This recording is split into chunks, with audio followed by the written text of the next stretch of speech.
In this week's episode of Bleach the Thousand Year Blood War arc, Aizen rescues the Gotei 13 from the Soul King's overflowing power, the betrayed Sternritter switch sides, and everyone prepares to ascend to the Royal Palace for the final showdown. Well, I went into this week's episode very excited, and I'm happy to report that I wasn't let down. I figured episode 31, titled Against the Judgment, would slow things down a bit now that the battle in the Royal Palace is officially over, and it's time to drive the plot forwards once again. The war to defend the Soul King has ended in a disastrous failure, and Yhwach Arc's terrifying goal of destroying all three worlds in order to create something new from the ashes is now within the Quincy King's grasp. As we speak, the universe of Bleach is staring into the abyss, its very existence hanging by a thread. These are the end times. Once again, I think the anime has done an incredible job of adapting potentially difficult material, and it's here that we really get to see the fruits of all of this restructuring that we've been discussing for, about a month or so now.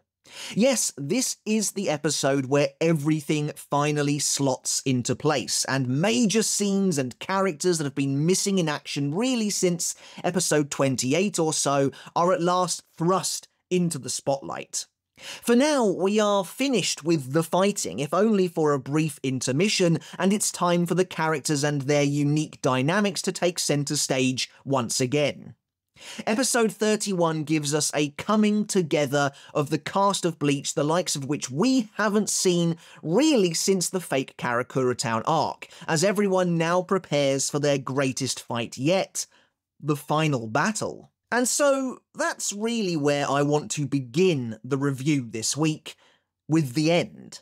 Oh, don't worry, we've still got a lot of episodes left. In the grand scheme of things, we are only just over the halfway mark of the Thousand Year Blood War arc anime itself, which makes me, by the way, very optimistic about the amount of new content still yet to come our way. And yet, with the creation of Varvelt likely happening next week, it is easy to feel a sense of the impending end on the horizon. Really, and this sounds melodramatic, but this episode was the first time I actually took stock of the fact that, this is actually getting somewhat close to the end now. Actually seeing Ichigo and the others preparing to head back up to the newly transformed palace, meeting Grimmjow while the Gotei 13 finishes building the gate down below, it really is the final act of the final arc itself, and it's hard not to notice that. But there's no need to dwell on that for now. Instead, we've got a very exciting episode to take a look at. So, as we begin our in-depth spoiler review and discussion of the Thousand Year Blood War arc episode 31, Against the Judgment, as always I'll be looking at this episode from the perspective of someone who has read all of the Thousand Year Blood War arc, meaning there will be potential spoilers for the entire arc to follow, as we take a look at this episode to see what it added, what it changed, and yes, what it took away from the source material. However, guys, before we get started, once you are done with this video, if you enjoyed it and you want to see more from me, you want to stay up to date with the channel, especially as the Thousand Year Blood War arc part 3 drops, make sure to hit that subscribe button down below now, as it really does help me out. It helps you stay up to date with all the videos I put out, and I really do appreciate the support. So, as always, we'll begin this review by looking at which chapters were covered in this week's episode, and as you might expect, it is kind of all over the place this time. At long last, we've successfully caught up and everything appears, I think, to be in order, save for one fairly major plot point that I'll touch on a bit later that remains conspicuously absent, though it does make an appearance in the preview images for episode 32, dropping this coming Saturday. While some past scenes were obviously just cut completely, other major beats and events that had yet to appear were clearly being held back for one reason or another as part of the massive restructuring effort taking place, and now many of them have finally been introduced.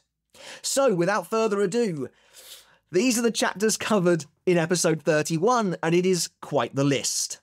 First up, we have chapter 612, Dirty. Chapter 613, The Ordinary Peace. Chapter 614, Kill the King. Chapter 620, Where Do You Stand? Chapter 621, The Dark Curtain. Chapter 622, The Agony. Chapter 623, Against the Judgment, the title of this week's episode. Chapter 624, The Fang. Chapter 625, Living Jaguar. And finally, Chapter 626, The Holy Newborn. Wow. Okay, I mean, I know that sounds like a lot, but I'm sure you know by now that when it comes to part 3, we can't take that chapter list exactly at face value. The truth is that some chapters at this point have been cut so heavily into pieces that in some cases all you're getting from them in a single episode is maybe a page or two of one chapter here and there, a page or two of another, or maybe in some cases even less than that. Of course, that's not a bad thing, and I think the restructuring of this part of the arc has actually been handled extremely well, allowing for a lot of additional content in an organic way, while keeping the core of the story the same, which is commendable. It speaks volumes that to me it doesn't feel like we've lost that much, while the integrity of the arc is left intact. For example, take chapter 620, Where Do You Stand? To be honest, I debated even including that in the list of chapters covered this week, because technically it isn't. When that black pillar of power is shown blasting down from the remains of the palace itself, that initial shot, that image of the black column running from the palace is taken from chapter 620, no other. And yet, the context in the anime is actually different. In the original chapter, Yhwach himself fires that black column from his fingertip before he actually absorbs Reo. Presumably, he does so using the power of Mimi-Hagi that he's just absorbed a few panels earlier. Again, something that doesn't happen in the anime. But why he does it, and truthfully how, is a complete mystery. In the anime, this entire sequence is tidied up, streamlined, and frankly makes a lot more sense. That same black column of power descends from the palace towards the Cerete, but here in the episode, it is simply the result of the Soul King's overwhelming power flowing from Yhwach himself, which is really just what it should have been initially. But yeah, that gives you a vague idea of some of the intricacies of what's actually being covered here. Anyway, let's dive into the spoiler analysis for the 1000-Year Blood War arc episode 31, titled Against the Judgment, as the many faces of the war so far begin to converge. The episode opens right where we left off last time, showing Yhwach collapsed onto one knee after completely absorbing the Soul King, his black cloak concealing his new appearance. This whole sequence, including the ending of last week's episode, is technically an adaptation of this scene from chapter 621, showing the Soul King's overflowing power spilling out of Yhwach himself, as even the Quincy King is unable to contain it entirely. However, the anime has opted to cut a lot of the content surrounding this event, instead streamlining it in a big way. And so, before we move on, let's get into that cut content now, as we likely won't have another chance to in this review. The end of chapter 620, which should have taken place at the cliffhanger of last week's episode, has been almost entirely removed. There, upon casting down Mimi-Hagi for the final time, Yhwach spitefully chooses to absorb the right arm itself, taking its power. After doing so, one half of Yhwach's entire body is covered in an inky darkness, resembling the same markings that appeared on Ukitake. Yhwach then declares that he will put a lid on the Cerete before taking everything from Reo. As Yhwach then points a finger down towards the Cerete Blut, or at least an embodiment of some form of his power, runs down his finger towards the very tip before transforming into a tangible black column of energy that then blasts towards the Shakon Maku far below. Upon reaching the Cerete, that black energy slams into the Shakon Maku from above, covering the entire city in darkness. To be honest, I was never entirely sure what was actually going on here in the manga. Presumably, as I said a minute ago, Yhwach uses the newly stolen power of Mimi-Hagi to lock down the Cerete, stopping anyone from leaving and coming to challenge him.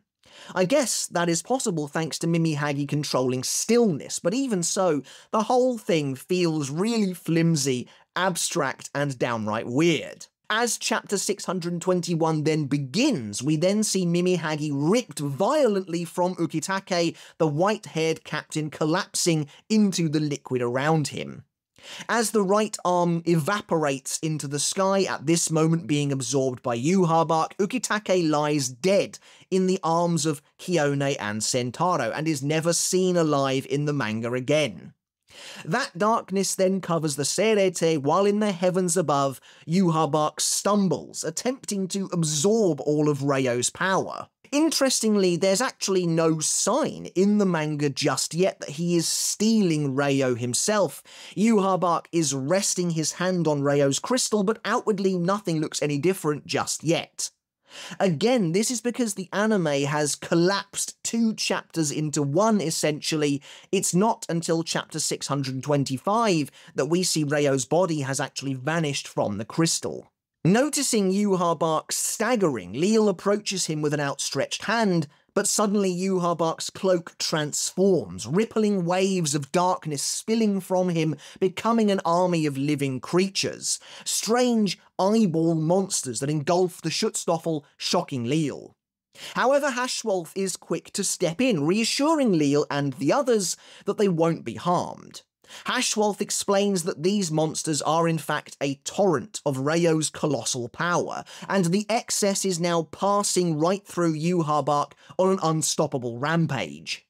We then get the most crucial line of dialogue, and one that I am surprised genuinely was cut from the episode. Haschwalth tells Leal that the monsters won't harm him, as Ryo's true enemy is none other than the Shinigami. Yes, this army of eyeball monsters, as mindless and animalistic as they may appear to be, represent Ryo's own will unleashed for the first time in potentially 1,000,000 years, and his first decision is to rain down upon the Gotei 13, finally free to consume and destroy them. It's a cool piece of lore that actually helps tie a lot together about the Soul King himself, but we'll talk about it in a bit more detail later on when we get to the episode's key cards this week, as there's some intriguing exposition given there. And so that's everything that's been cut that leads to this opening moment in the episode. Here, we see that power suddenly spill out of the hunched over Yhwach himself before exploding from the palace. In the anime, it's this crushing tidal wave of Ryo's power that forms the black column that runs down to the Cerete. It's got nothing to do with Yhwach himself or Mimi-Hagi. Here it has been tidied up, and it makes way more sense to me. The shifting mass of monsters then begins heading towards the Shinigami below. In a new scene in Mayuri's lab, the alarm system sounds once again. The world is shaking and the sensors detect an absolutely massive, unknown spiritual pressure approaching from above. Interestingly, Ukitake is still attached to Mimi-Hagi, which is a point we'll touch on later as well. Kisuke looks up and watches in horror as the black mass of power rockets towards them before we see it slam into the Shakon Maku at breakneck speed. By the way, this is an intriguing shot showing us the absolute nicest part of the Rukongai situated just outside the surrounding wall of the Cerete. In a blink and you'll miss it cool detail, the Shakon Maku ripples violently like a pool of water when the Soul King's power crashes into it. The impact shakes everyone, and looking to the sky, we see a pretty creepy, unnerving image. Something is oozing like oil across the Shakon Maku's top, a black substance pouring into the Cerete through the gaping hole in the barrier. As the Cerete is covered in darkness, Soifon is the first to act. Drawing her Zanpakuto, she darts out of the lab and leaps into the sky above, immediately activating her Bankai, no questions asked, presumably in an effort to blast away the falling black mass? Honestly, this seems extremely reckless to me. Soifon is the first to move in the manga too, but since the Black Canopy and the army of eyeball monsters are two separate things there, she doesn't look quite so careless. In the original chapter, when the Cerete is initially covered in darkness, Soifon exits the lab, preparing to use Bankai in order to break this new canopy. However, as she conjures her missile launcher, she looks up to see the eyeball monsters suddenly upon her. Also, there's a fun little art error here in the chapter. When Soifon uses her Bankai, we can see that she's wearing her captain's Hayori, when she clearly isn't in every other appearance here. Anyway, in the chapter, Soifon is quickly overwhelmed by Reio's power, only rescued at the last minute by Omaida, who activates Gegetsuburi to destroy several of the monsters clinging onto her, only to receive a trademark punch in the face. Here in the episode, there's no time for any of that. Despite readying her Bankai, Soifon is instantly overcome by a wave of monsters and disappears into the dark goo. In fact, the threat of the Soul King's immense power is depicted on a frankly enormous scale in the anime compared to the manga, and it's a change that I like quite a lot. In the manga, while oppressive, you never really quite feel the overwhelming size of this force, as it's dealt with pretty quickly in a few pages. In the episode, however, we see monstrous waves of these creatures toppling entire buildings and chasing down Gotei 13 officers, including returning Squad 13 officers Shino and Yuki, which is a nice little detail. I wasn't a huge fan of the various still images shown perhaps 3 times throughout the episode, but it's not a big deal. At the end of the day, it is all done to convey the sense of chaos erupting in the Cerete. This seemingly never-ending flood of power bursts from the windows of buildings and rushes like water through alleyways, sweeping Ikkaku, Yumachika and Hisagi off their feet. In a very interesting change, the eyeball monsters are now shown to have terrifying lamprey-like mouths filled with fangs, and while it's mentioned in the manga that they are trying to devour the Shinigami, here we see them actively trying to bite them. Presumably, this was done to increase the sense of danger, as well as emphasize that yes, these creatures do actually want to harm the Shinigami. In a scene taken from the original manga, Hisagi, Ikkaku and Yumachika then activate their Shikai in an effort to protect the lab.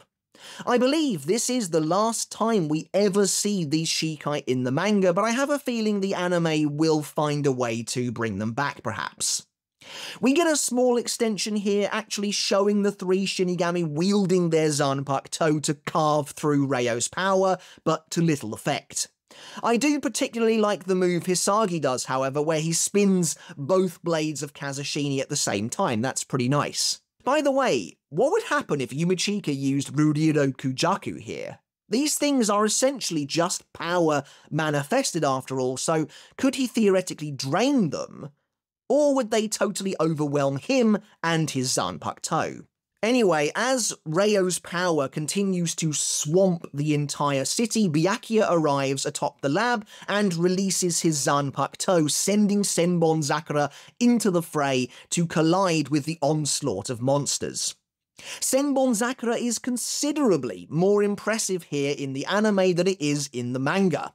For starters, Byakuya is clearly only using Shikai here, where I'm fairly sure he's meant to be using Bankai in the manga due to the lack of his sword, though I could be mistaken. But secondly, and more obviously, is the fact that Senbon Zakura rampages through Reio's power for a moment in the episode, the glittering pink display of Sakura relentlessly tearing into the dark globs, only to eventually be beaten back, shocking Rukia. As the Shinigami all flee from this seemingly unstoppable force, returning to the lab as the darkness continues to pour in from the very sky itself, it looks like it might be the end for the Cerete. The Soul King's power was considerable in the manga, but here it is on an entirely different level. We see the vast quantities of his power, the excess, actually beginning to pile up, to the degree where, if left alone, it may have consumed and filled up the Cerete entirely. Suddenly, however, Renji and everyone around him feels the quaking effects of an immensely powerful Reiatsu, which shakes the entire area, throwing up a gale of wind at the same time.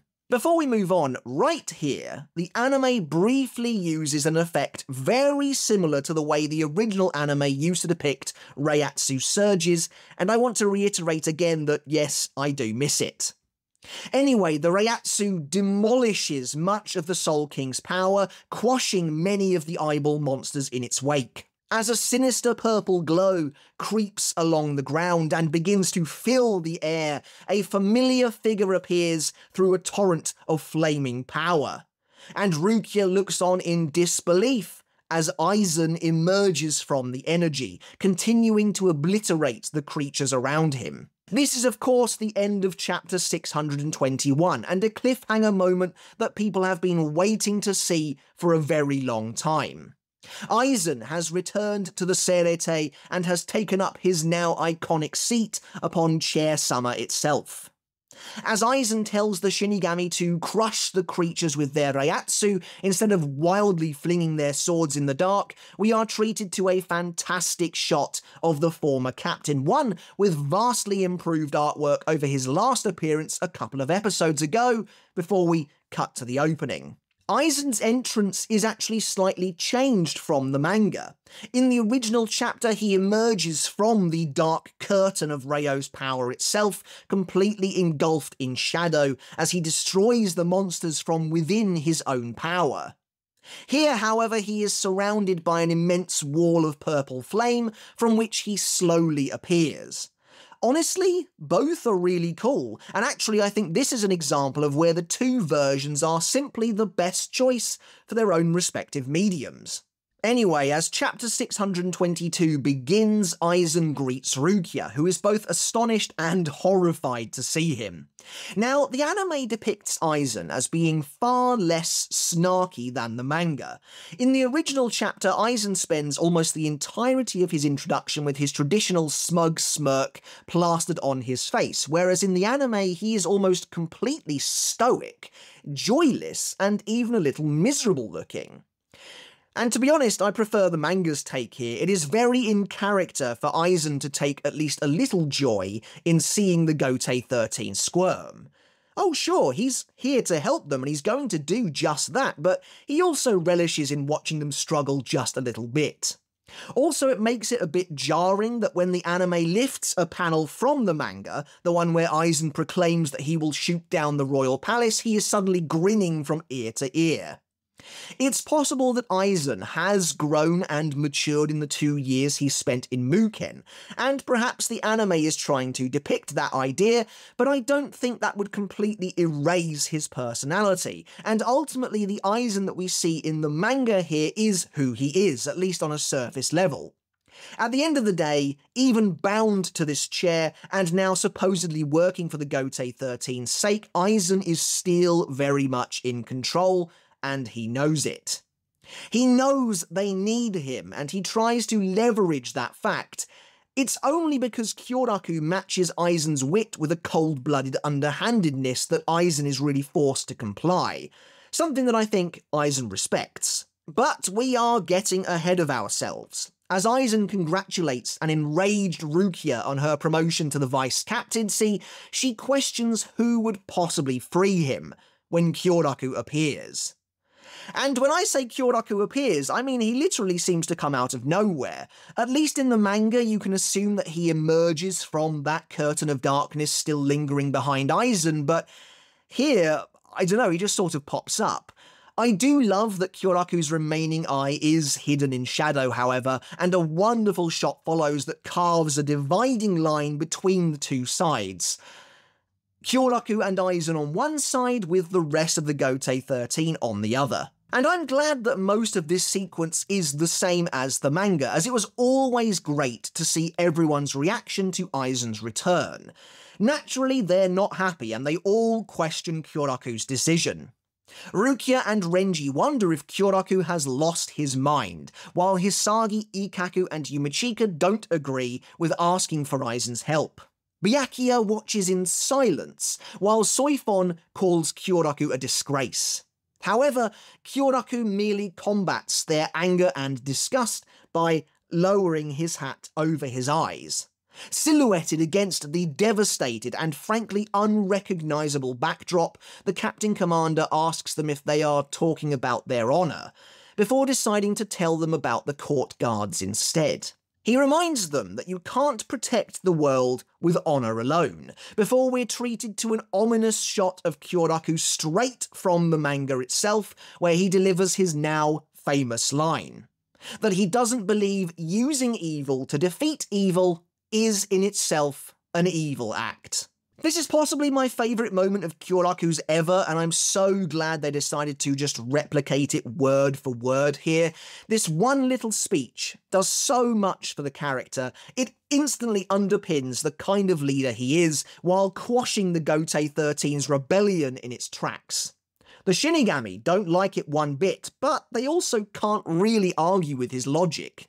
Kyoraku is devious, unorthodox, and conniving, but above all, he's focused on one job: protecting the world no matter the cost. While the Thousand Year Blood War arc does give us a much better look at his character, this absolutely lines up with what we knew about him previously too. Don't forget, this is the same man who stabbed Stark in the back, because as far as he's concerned, once you're fighting in a war, you're all evil.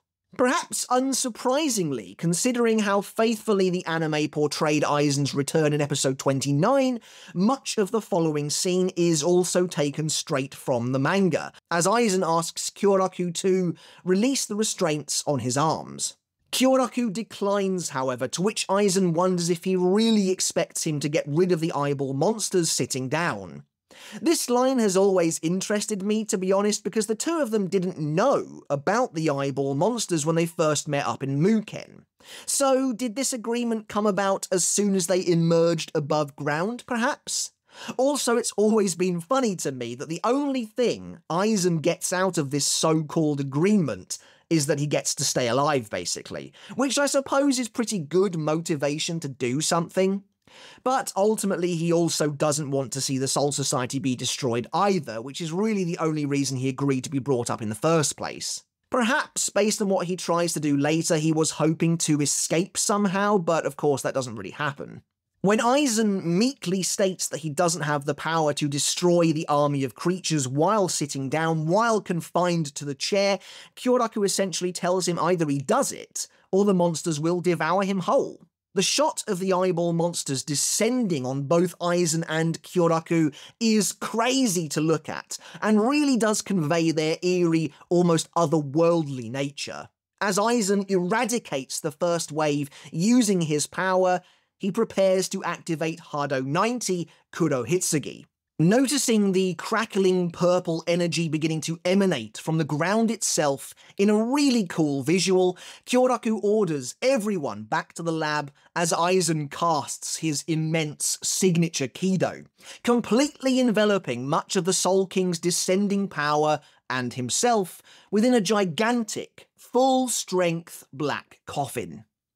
Here, the Kurohitsugi looks incredible. It builds and builds upon itself, rising ever upwards, a towering monolith of black and purple energy. From within, a purple smoke billows and twists, seemingly trapped within the walls of the coffin itself. Again, the anime goes for a more understated soundtrack here, choosing to go for a foreboding feel rather than bombast, which again I don't really mind at all. I love the framing here too. The way the camera ominously pulls away from Aizen in preparation as he slowly recites the spell's name is awesome. Again, the feel is slightly different between this and the manga. In the manga, Aizen has a truly smug grin on his face as he embraces his power.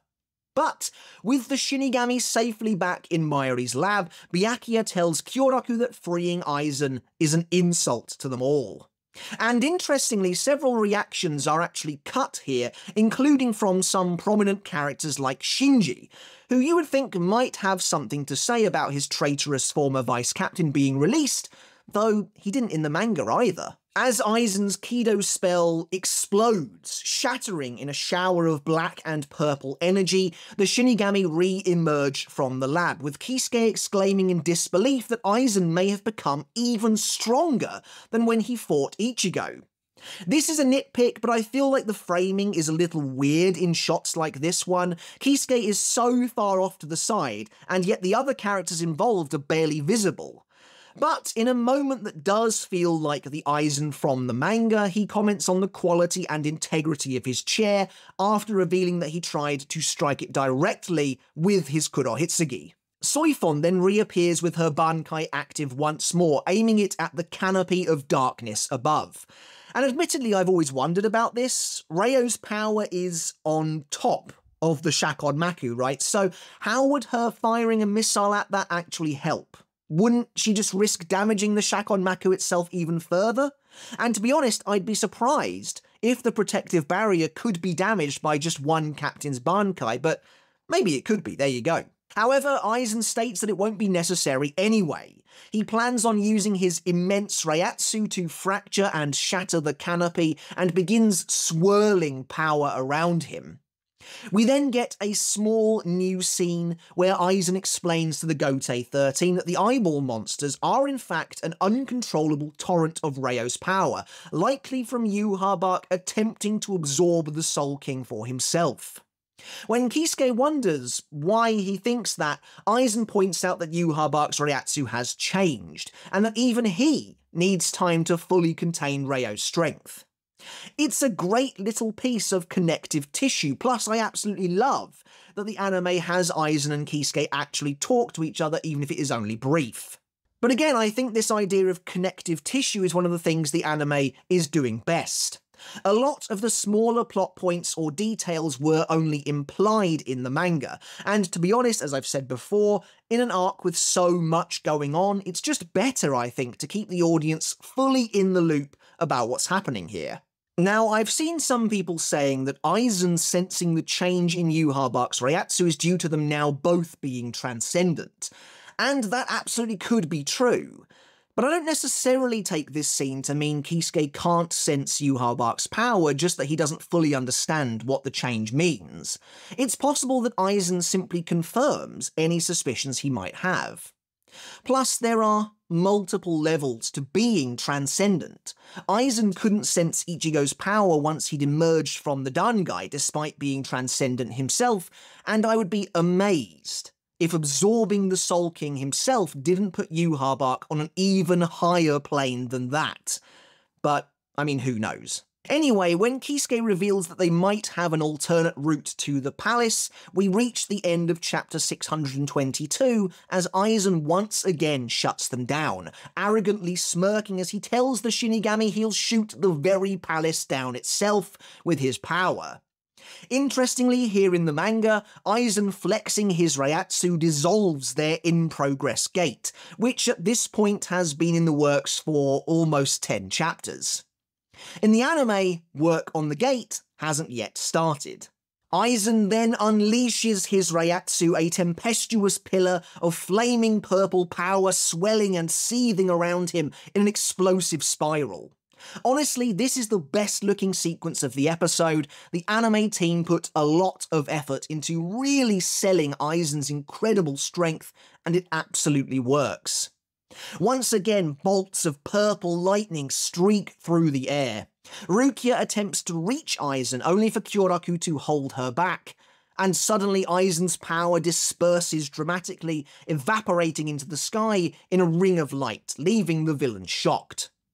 I love the way Kyoraku casually tells Aizen to have some respect for their technology as he explains what's going on, inviting Mayuri to elaborate further. By the way, this is Mayuri's official return to the stronghold after parting ways with Byakuya in the wake of the battle against Pepe. In the manga, he and Nemu return prior to Aizen's arrival, having responded to Kisuke's summons and even giving them access to the Reiatsu amplifier hidden in his lab. I still think that scene might happen, by the way, possibly next week, but we'll see. In an exchange taken straight from the manga, Mayuri reveals he is the one controlling Aizen's restraints before Aizen challenges him to see which is superior, Aizen's power or Mayuri's technology. Again, I feel like Aizen should really be smirking here in the face of Mayuri's confidence, but there you go. However, before the two of them can face off, Aizen is suddenly struck from afar by a shimmering golden U. In a surprise move, Nanana Najakoop appears, having observed Aizen's Reiatsu from afar. Interestingly, in the manga, Nanana fires his ability from what looks to be his bow, the only time we see it in the source material. Here in the anime, however, Nanana launches it from his hand, as was seen in his new fight with Byakuya, while his bow also looks completely different now too. I'm also not entirely sure what's supposed to be reflecting on Nanana's visor, by the way. Is it meant to be his hand, or is it meant to be the U? But that seems like quite a long way away. Anyway, this is another sequence that is taken straight from chapter 623, with Nanana using his power of the underbelly to blast Aizen while Bazz-B, Lil Toto and Giselle also appear, the four of them seemingly preparing to take on the Shinigami. Let's talk about Nanana's survival briefly. Of course, this moment is present in the manga, but for a while we weren't sure if we'd see it at all. The reason for that was simple. When Nanana was struck by Yhwach's Alzavela in episode 25, Kubo drew him a death art. Now, those death arts have been pretty consistent so far, but for that episode, Kubo drew them for Nanana, Robert, Candice, and Meninas. And yet here, Nanana shows up very much alive, while Bazz-B was also struck and yet didn't receive a death art, obviously. Meanwhile, Robert's fate hasn't been shown in the anime at all, while it's now also possible that Candice and Meninas are alive as well, despite also being struck by Yhwach's power. Will we see any of these other characters in the future, and why did Nanana receive a death art for that episode but not for this one? My working theory, as I mentioned during my reaction, is that the team weren't sure if he was coming back or not when episode 25 rolled around, so Kubo drew one to cover all bases. Anyway, as the surviving Sternritter confronts the Gotei 13, Kyoraku orders Kisuke to begin getting to work on the gate, before turning his attention back to the Quincy. There are a couple of nice details here, such as Giselle still sporting the injury she received from Kensei's blade at the end of her battle with Mayuri, for example. I also love that they kept her pulling a face at Mayuri. It's a great moment of personality for the character. It's also a little strange that Kyoraku knows of the gate when he hasn't been around for any mention of it so far. Like I said, in the manga, they are already in the process of building it when Kyoraku and Aizen arrive. I guess it's possible that Kisuke told him about his plan already, but I doubt it, since it doesn't seem as though they've been in contact at all, really. And finally, I love that Soifon glares at Kyoraku when he dares to ask the Quincy about working together. She can't believe the audacity that he'd first release Aizen and then propose a truce with the enemy. But as Nanana declares the Sternritter don't want to shoot down the palace and intend to fight the Shinigami, by the way, the anime fixes a tiny art error from the manga here where Nanana's checkerboard teeth didn't quite line up correctly. He also reveals that he has observed each of them and prepares to strike again, when he's suddenly blasted through the back by Bazz-B's burner finger. There's also something interesting going on here. Virtually every time Bazz-B does anything in this episode, it is met by a reaction from Renji. Now, I know the two had an off-screen battle, and of course that moment where Bazz-B complimented Renji's eyebrows, but is that really all this is referring to? I do wonder, considering the amount of spotlight Renji gets in the opening, if he might have even more interaction with the Sternritter in the future, but possibly not. Anyway, as we reach the end of chapter 623, the betrayed Nanana collapses and tumbles from the rooftop in a pretty brutal way. In the manga, he just crumpled to the ground. Is he actually dead here? Again, it's impossible to know for sure, and it depends on whether or not the anime team intends to consider Can't Fear Your Own World in its future plans.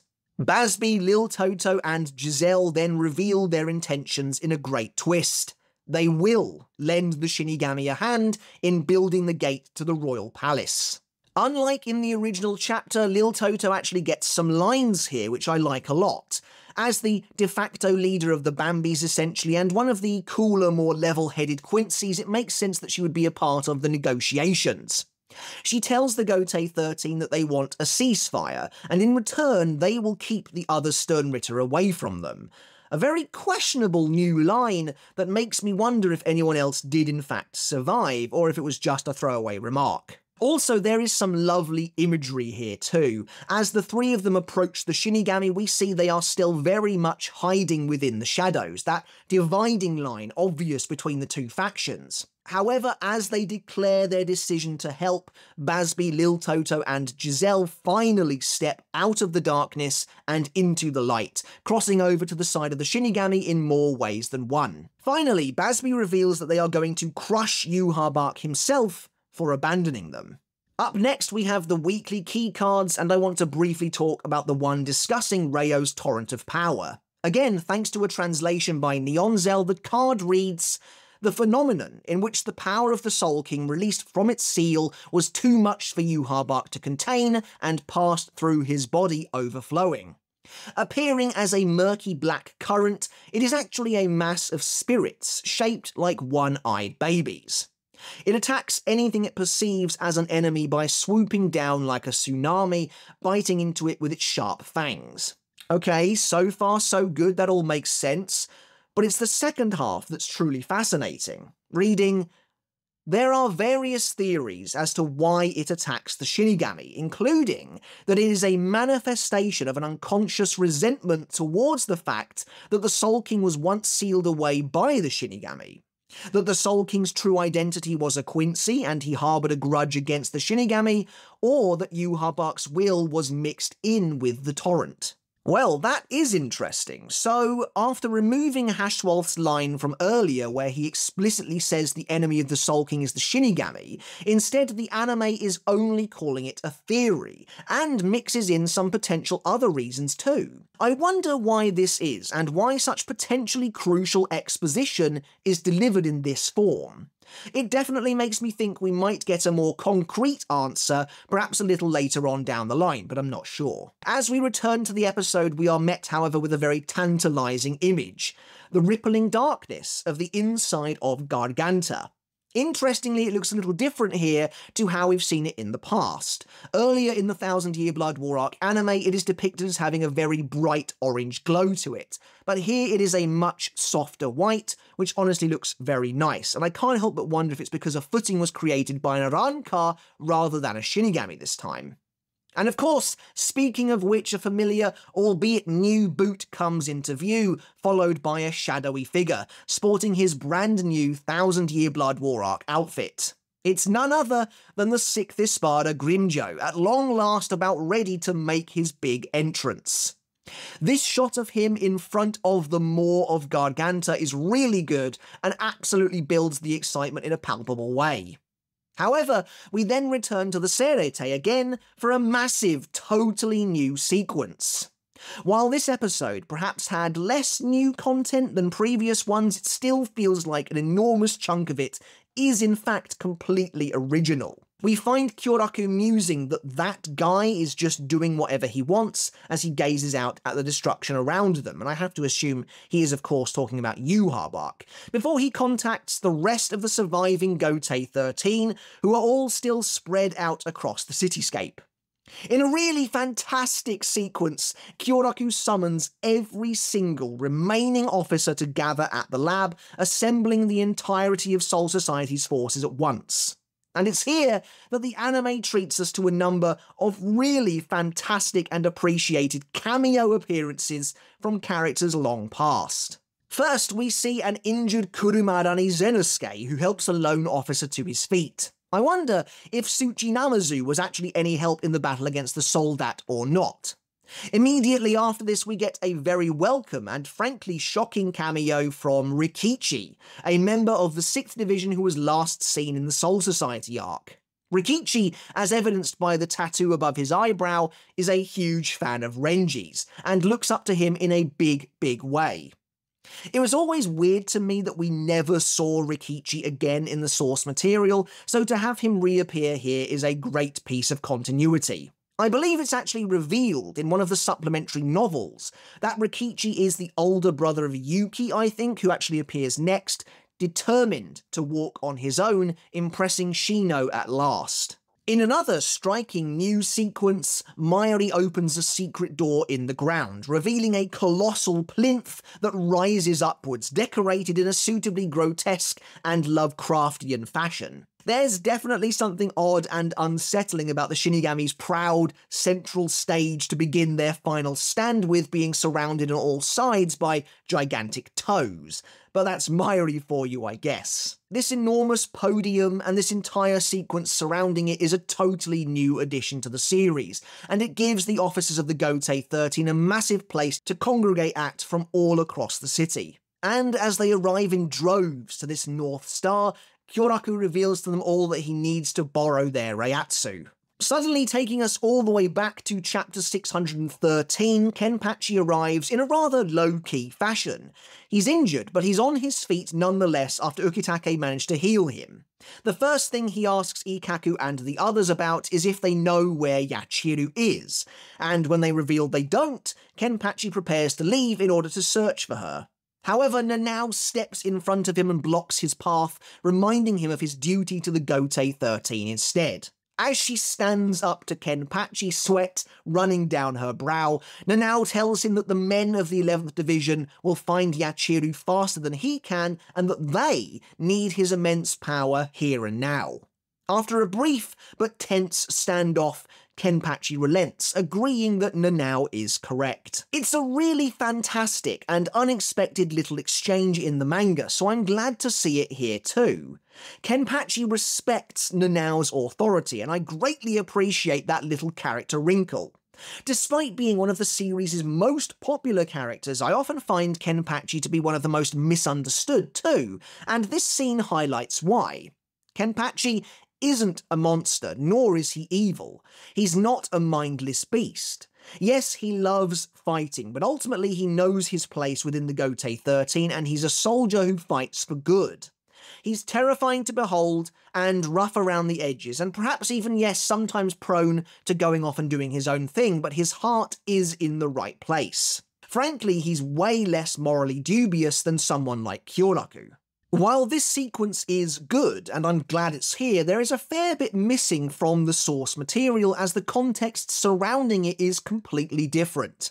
For one thing, in the anime, they're already outside the lab. In the manga, they are still inside, and Kenpachi attempts to leave by opening the door, only for Kisuke to seal him in with a Kido. It's a cool moment, to be fair, especially when an angered Kenpachi turns around to confront Kisuke before Nanao comes between them. If anything, the manga version actually makes Nanao look even more impressive, since Kenpachi is actually riled up by Kisuke's actions. It's also a bit of a shame the anime removes Ikkaku and Yumachika's gawking expressions at Nanao's sheer bravery in the face of their captain. Continuing with the new scene, Kyoraku stands atop the stage, surrounded by Shinigami and their allies in a very evocative image. This is what I mean when I say it feels as though the end is near. This is a coming together of characters on a huge scale, and to be honest, it is only going to continue next week. Speaking to those standing before him, Kyoraku really wears the mantle of the Captain Commander in a huge way here. Gone is his jovial, carefree self. For now, he is fully embracing the role of the wartime leader. Seeing the Sternritter up there with the Shinigami is a pretty wild sight, to be honest, as well. But addressing them all as one cohesive unit, Kyoraku gives them the grim news. Yhwach has succeeded in killing the Soul King and taking his power. That means it's likely that the Soul Society, no, every world, is now on the brink of destruction. While Kyoraku laments that they don't know the status of Ichigo's group nor of Squad Zero, it means they, as the Gotei 13, now only have one option. They must defeat Yhwach. As he says this, the camera shows us another cameo, Yasuchika Iemura, the third seat of the 4th Division, who in the manga is last seen directing medics in the wake of the first invasion. We then see Renji and Bazz-B standing side by side as Kyoraku notes that old grudges must be put aside, followed up with a shot of Rikichi standing with Yuki and Shino, likely a reference to him and Yuki being siblings. Kyoraku asks them all what it is they risk their lives for, as we see Ukitake still attached to Mimihagi. We get an awesome shot of Kenpachi, clearly pretty pleased with what Kyoraku has to say, before we're presented with another pair of cameos, and one that is genuinely great to see. First is Maki Maki, a member of the 11th Division who again in the manga is last seen in the Soul Society arc, though in the Thousand Year Blood War arc anime he reappeared briefly during Kenpachi's battle with Gremmy. Standing beside him, randomly, however, is Mashiro Kuna, a Vizard and the Super Vice Captain of the 9th Division, who was last seen helping Hisagi train for Bankai between invasions. However, in the manga, this is the only appearance she makes in the Thousand Year Blood War arc, leading me to even dedicate a Forgotten Characters video to her, so it's great to see her here, and hopefully a sign of better things to come for the Vizard. Despite all of these cameos, however, there are a couple of conspicuously missing characters too.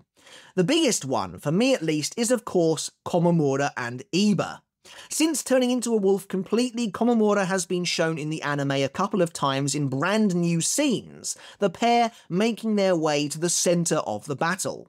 If that's the case, then where are they now? Surely they noticed the plinth, surely they noticed the summons, the fact that every available officer has now left the battleground and headed to the same place. I definitely think they should show up at some point, even if they don't head to the palace with everyone else. The same goes for Rose and Kensei. If Hitsugaya and Matsumoto can be de-zombified in time for the final battle, then so too should they. Regardless, Kyoraku successfully galvanizes the Gotei 13 into action with the officers cheering and roaring. Many of the captain class seem to be suitably impressed, and everyone is ready to take the fight to the Quincy King himself. At this, Kisuke steps forward, addressing the crowd and letting them know that they will be creating a gate, and therefore storming the royal palace. It's here that we really go back. While not presented in the same way, it's in chapter 612 that Kisuke first tells everyone they'll be storming the palace, and so this is where missing plot points suddenly begin to converge. At this, the Vizards at last arrive on the scene, bringing with them missing story elements from chapter 614. Hiyori, Love, Lisa and Hachi appear on the plinth, with Hiyori carrying a gigantic jug of sorts on her back. Shinji and Hiyori argue and the anime retains the comedic moment where Shinji says that Soifon has a bowl cut, leading to Soifon threatening to kill him, which is nice. Hiyori then proceeds to soak the plinth in a strange liquid that shimmers with a peculiar pearlescent glow. Yes, it's the same liquid energy collected by Yoruichi from the Vizard initially, who in turn harvested it from the tears, in reality caused by the Vandenreich's earlier destabilizing of the world at the beginning of the arc. Kisuke tells the Vizard to go get changed into some Shihakusho, the idea being to unify the group. While Hiyori protests, Love takes hold of her and tells her that while Shinji, Kensei and Rose have been risking their lives in the midst of the war, they too need to do their part. Again, it's just a lovely exchange, and exactly the sort of thing I was hoping to see from this episode. Character interaction on a huge scale. If you love the cast of Bleach, then this kind of episode does feel quite special, as they don't come around often. It's the calm before the storm, but in some ways that's all the more exciting. Meanwhile, we find ourselves back at the start of chapter 624, skipping some 10 chapters ahead once again, as Kyoraku visits Aizen down on the ground far below. As Aizen recovers from Nanana's strike, he tells Kyoraku that if he wants to kill him, now is the time. However, Kyoraku cheerfully notes that if he could kill Aizen, he'd have done so ages ago. This is an awesome line in my opinion, as it really shows how dark Kyoraku is capable of being, and how he doesn't care for Aizen one bit. It also highlights the difference between these two characters immediately. In Muken, we saw that Aizen was disgusted by the very notion that he would kill Kyoraku just to escape, but here, we see that Kyoraku wouldn't hesitate to put Aizen down if he could. Back on the plinth, the gate begins to take shape, being formed of a brilliant gold light. This is merely only the frame of the gate, however, we've still got a little way to go yet before it's actually complete. While the anime has bypassed essentially 10 chapters worth of the gate swinging back and forth between being built and then broken down again by some unforeseen circumstance, there is a bit more to do, which explains the missing spirit orbs. Yes, the orbs are the plot point I mentioned at the start of this review, the one that is still conspicuously absent. However, in the preview images for next week's episode, we can see that Kisuke is in fact holding one. So I have a theory, a prediction regarding episode 32 that we'll discuss at the end of this video. As Kisuke tells the group that they may not be able to return, Soifon chastises him, while Rukia steps up, telling him that they all feel the same way about fighting for the court guards. A line that was actually delivered by Ukitake in the manga. That feels like a nice trade-off to me, and almost a symbol of Rukia stepping into her captain's shoes. And in fact, as she says this, we see Ukitake's hand twitching. Could he possibly still be alive? As I mentioned earlier, he is absolutely dead by this point in the manga, having had Mimihagi literally torn from his body. It definitely feels like a conscious decision on the anime team's part to show this, but for now I've got no idea. As Kenpachi signals his show of solidarity in the most Kenpachi way possible by declaring that he just wants to go and crush the Quincy's, the group prepares for the final battle and the journey to the royal palace. Meanwhile, returning to chapter 624, Aizen is left alone with his thoughts at the base of the plinth. And it also makes me laugh that he's actually facing away from them as well. It kind of feels like the Shinigami have put him on timeout or something. But as Aizen ponders the reality of Shinigami and Quincy joining forces, we get to see a nice little shot of the two groups mingling. Bazby is discussing Renji's eyebrows with him again in a great touch, while Rukia looks on in annoyance. Behind them, Shinji chats with Lil Toto. Perhaps they are discussing haircuts or the fact that she might be his long-lost daughter. Gazing up at heaven itself, which remains just out of his reach, Aizen speaks directly with Ichigo for a moment, realizing that everyone shares a common goal. The goal of reaching the enemy that Ichigo himself has chased after, and therefore they're all following in his footsteps, essentially. As a sinister shadow crosses Aizen's face, he finds it ironic that the one who should stop him has in fact reached the royal palace before him. And to be honest, I'm still amazed that this scene, which is full of bitterness and resentment and maybe even jealousy, wasn't hinting at Aizen becoming the villain once more when all was said and done. But continuing with chapter 624, we find that almost the entirety of this next sequence featuring Ichigo and his friends after they've been thrown from the palace after last week's battle has been completely changed up from the manga. So, as usual, let's take a quick look at the manga's version first. Yoruichi kicks Ichigo in the back, waking him up in a brutal fashion. From here, Ichigo has a flashback to what happened as he fell from the palace. When Leal tried to snipe him, Uryu instead quickly shot him with an arrow, another scene that was cut from the anime. Ichigo managed to catch the arrow as he fell, however, crushing it in his hand before Orihime swept them all up on her reishi platform. Yoruichi then snags them with a rope, letting them know that she'll pull them up. I don't really know why that's necessary when the manga already established that Orihime's platform is capable of flying upwards, but there you go. Anyway, Kon suddenly erupts from the folds of Ichigo's Shihakusho and activates his buff mode, forcing Ichigo to bash heads with Orihime, who as we know has a very hard head, knocking him out cold. Ichigo then grabs Kon, who attempts to skulk away before beating him up. To be honest, I did always like this scene of Ichigo grabbing Kon. It is genuinely pretty funny, especially the way Kon just sweats when he's caught. But yeah, the anime completely transforms this, giving us something totally different. In the episode, Ichigo wakes up having been totally healed by Orihime, as we predicted last week. Ganju notes that Orihime has been healing everyone, and she almost collapses from exhaustion and hunger. Chad wonders about Uryu and if he really was the one who blasted Ichigo, to which Ichigo confirms. We then see a battered Kon lying off to the side, where Orihime reveals that he was the real hero. Apparently, when Ichigo was falling from the sky, Kon inflated his muscle mode form, giving Ichigo something safe to land on. This is then followed up by another funny moment that I quite like, where the gang gives Kon a worthwhile, respectful send-off, believing him to be dead. When Ichigo thanks Kon instead of beating him up, Kon can't believe it, momentarily breaking the fourth wall as he references the cutscene from the manga. It's a great little moment, to be honest, and while I do enjoy the manga version, I have to admit that I actually really like Kon actually helping out and trying to save Ichigo's life of his own volition. Even if it's small, it gives Kon something to do here of consequence in the final battle, and that is fantastic.